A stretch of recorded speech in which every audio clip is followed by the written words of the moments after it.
Hello दोस्तों आज की कहानी मैं अपनी बड़ी बहन के ऊपर बताती हूँ। मुझे मेरे ही फैमिली से बहुत ज़्यादा एक मजबूती मिली, क्योंकि मेरा परिवार ऐसा रहा है जो एक प्रैक्टिकली परेशानियों को झेलते हुए, परेशानियों को देखते हुए और मेहनत करते हुए आगे बढ़ा है। उसी से हमें एक इतना एक जज्बा मिला है कि समाज में अगर कोई चीज़ ऐसी हो रही है तो उसे रोकें। वो चीज़ मेरे मन में बचपन से ही बैठ चुका था। जब मैं छोटी थी, मैं शायद तीसरी या चौथी क्लास में पढ़ती हूँ, उस समय मेरी बड़ी सिस्टर की शादी हो गई थी। उस समय शादी भी कैसे हुआ करती थी, जैसे हमारे दादाजी ने कहीं रिश्ता देख लिया और वहाँ जुबान दे दी कि हमने अपनी पोती आपको दे दी, तो उन्होंने जुबान दे दी थी। पापा ने घर नॉर्मली देखा होगा और वो ऐसी उसकी शादी कर दी। और उस समय उसकी मात्र उम्र 13 या 14 साल रही होगी। तो उस एज में उसका शादी हो जाना, उसका जो हस्बैंड था वो काफ़ी एज का भी था और प्रॉपर्टी वाला भी था। जैसे हमारे फैमिली का बैकग्राउंड इतना नहीं था, तो फार्मर थे बहुत बड़े। तो उसके हस्बैंड का कहीं और किसी विधवा लेडीज से अफेयर चल रहा था। तो वो छोटी बच्ची थी मेरी सिस्टर, उसे इतनी अकल थी नहीं। तो दोस्तों जब वो वहाँ रही तो उसके सास भी बहुत ख़तरनाक थी। एक दिन क्या हुआ, अचानक कि उन लोगों ने उस पर मिट्टी का तेल छिड़क दिया। लड़ाई झगड़ा हुआ होगा, वो बच्ची थी, उसको इतनी नॉलेज थी नहीं, तो उन्होंने उसको मिट्टी का तेल छिड़क दिया। और मिट्टी का तेल छिड़का उनके गांव के लोगों ने। किसी ने, उस समय गांव में बैलगाड़ियां हुआ करती थी, फार्मर थे तो ऑलरेडी सभी के पास बैलगाड़ियां होती। उन्होंने किसी ने उस ज़माने में फ़ोन भी नहीं होते थे कि फ़ोन कर दे किसी को, तो किसी ने बैलगाड़ी में बैठाल के और आधे रास्ते तक पहुंचा के फिर वो गाड़ी में बैठाल के वो आ गई मायके, यानी हमारे घर। उस समय हम बहुत छोटे थे, बहुत तीसरी या चौथी पाँचवीं क्लास में पढ़ते होंगे।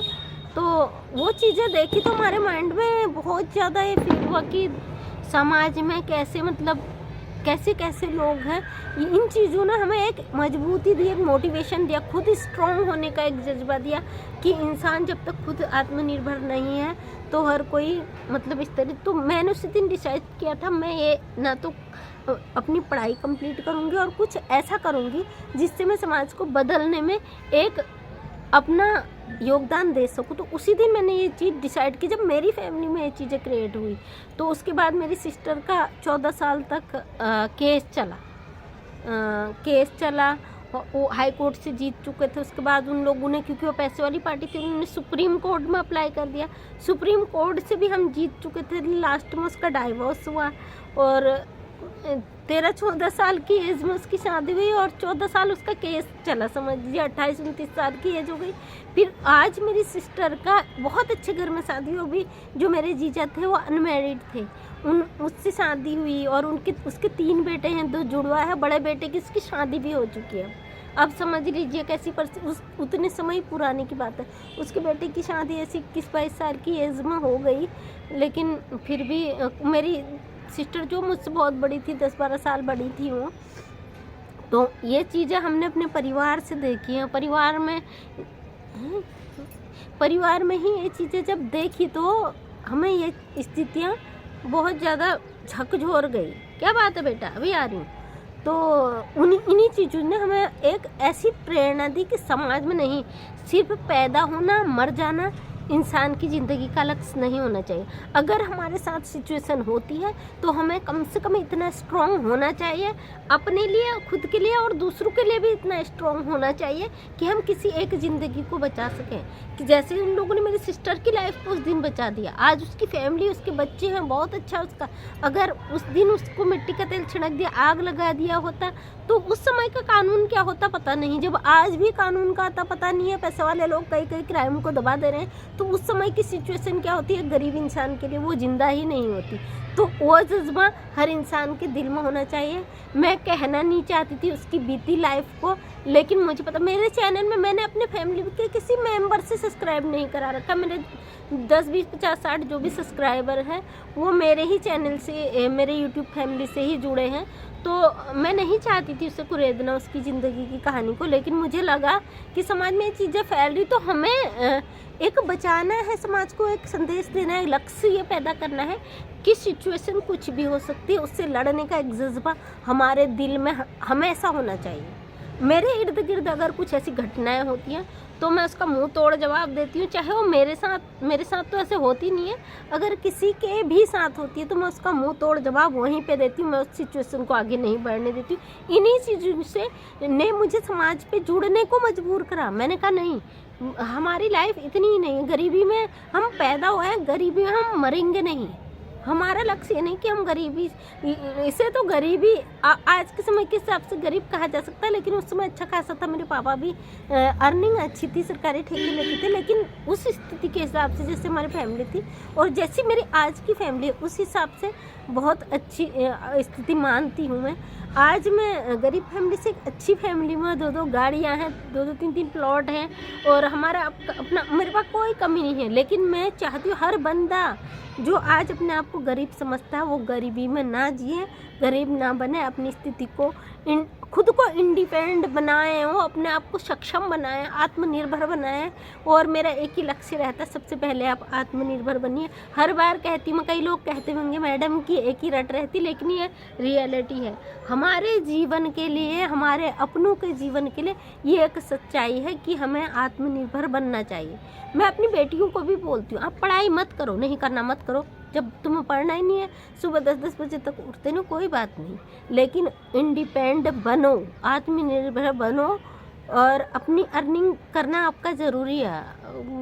ऐसे आप किसी फैमिली में जा रहे हो सकता है दूसरे की नीयत क्या है, आपको क्या पता। इसलिए मैं हर उन बेटी वालों से, हर बेटे वाले से ये कहना चाहती हूँ, आत्मनिर्भर बनो, तभी अपनी बेटियों के आगे की लाइफ की सोचना। क्योंकि अभी आपने देखा होगा श्रद्धा मर्डर केस वाला मामला, देखा ही होगा, यूट्यूब में आप है तो आपने श्योर देखा ही होगा, कैसे उस लड़की के 35 टुकड़े करके एक अदर कास्ट के व्यक्ति ने उसे 35 टुकड़ों में काट दिया, जबकि उसकी फैमिली को ये पता भी नहीं था, कई दिनों तक, महीनों तक ये पता भी नहीं था हमारी बेटी कहाँ है, क्या है। तो भाई अगर वो लड़की इंडिपेंडेंट होती, अगर उसकी सोच इतनी डेवलप होती तो उसके साथ स्थिति क्रिएट होती नहीं। हम ही, हमारी सोच और हमारी स्थिति हमें इन मजबूरियों में फंसा देती है। तो मैं उन बेटियों को इंडिपेंडेंट होने को कहती हूँ जिन्हें लगता है कि लड़कियाँ सिर्फ घर चलाने के लिए है, तो ये बिल्कुल गलत है। लड़कियों को पहले पैरों पे खड़े उठाइए, तब जाके आप आगे बढ़े। हम नहीं थे, हमारा समय अलग था, हमें अच्छा लाइफ पार्टनर मिल गया जिसने हमें कभी इस चीज़ के लिए फोर्स नहीं करा।